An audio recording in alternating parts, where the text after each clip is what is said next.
Ovo je Boa, svi tvoji poljupci. Ja vam moram reći, ja sam sretna ko malo dite kada vidim da je nama tu namještena ova stvar, da stiže brzo.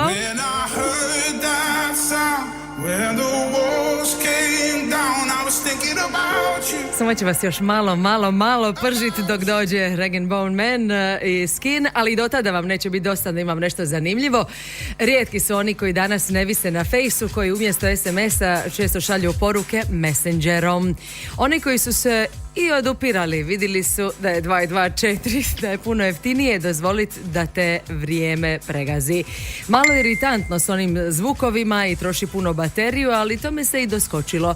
Izašla je nova verzija aplikacije Messenger i zove se Messenger Lite. Izgleda da je po svemu super. S nama je Mate Herceg ispred udruge Uzeg. Ubrzana, lakša verzija programa Messenger koja funkcionira na, mogu reći slobodno, brži, bolji i efikasniji način od prijašnje verzije. Preuzima se uistinu i na sporijoj mreži i na starijem pametnom telefonu.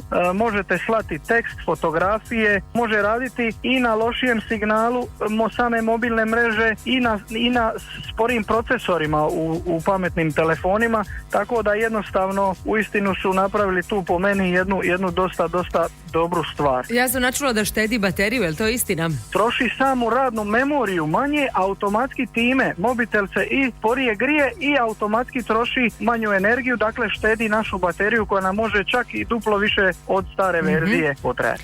Hvala Mate, eto možete slobodno instalirati potpuno besplatno, ostanite tu i za pola sata otkrivamo kako u buduće nećete trebati konobara pitat najiritantnije pitanje.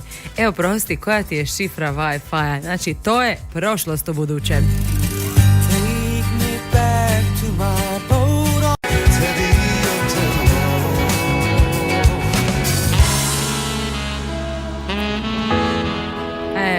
Đuka. Koji glas? Koja pisma? Gdje smo stali, Giuliano? Dobar vam dan. Internet na mobitelu danas nam je jedna od najvažnijih stavki i koliko god gigabajta u tarifi imali, uvijek nam je malo.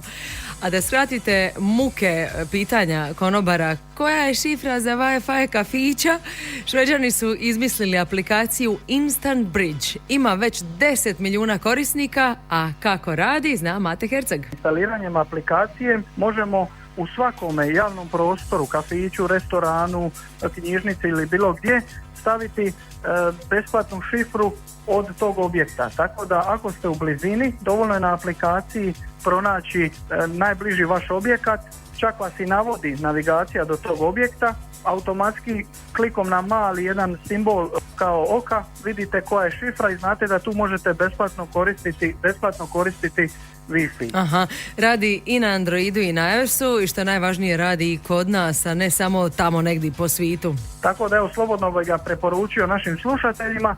Jedina stvar na što bi volio da obrate pažnju, to je sigurnost. Kad ste na bilo kojem javnom Wi-Fi-u, nemojte davati neke važne podatke, bilo da se radi ili o bankarskim ili o osobnim stvarima. Da, hvala Mate što ste nas na to podsjetili. Povuče, znaš, sidiš, piješ kavicu, a mogla bi sad platiti račun, ne. Kad si na Wi-Fi, onda nema bankarskih transakcija i drugih važnih stvari. Svakako, evo, Mate nam je preporučio Instant Bridge, šta ćemo surfat. Pa kad nas budete slušali preko aplikacije, taj stream vam neće potrošiti ni mrvu interneta, a radio će svirat.